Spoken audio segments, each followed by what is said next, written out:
আজকে আজকে যে পরিস্থিতি হয়েছে ক্যাম্পাসে, অ্যাটলিস্ট আপনারা যদি কেউ দেখতেন, বিশ্বাস করেন আপনারা সারা জীবনের জন্য এই ছাত্রলীগ জিনিসটাকে যে কি পরিমাণ ঘৃণা করতেন বা ভয় পাইতেন আপনারা জানেন না।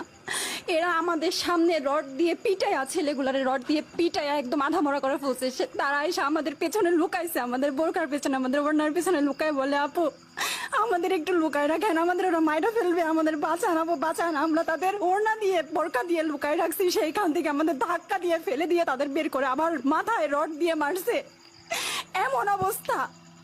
এবং তারা আমাদের ক্যাম্পাসের পরিচিত মুখ, আমরা চিনি তাদের, তারা এই অবস্থা করছে, রাস্তায় একদম শোয়াই ফেলছে। আমাদের হলের মেয়েদের বুকে বড় বড় যে আসতো ইট, এই ইটগুলো বুকে ফেঁকে দিছে, মানে একদম পুরো বুকে লাগছে, এরকম জামা কাপড় ছিঁড়ে ফেলছে, এত বাজে অবস্থা।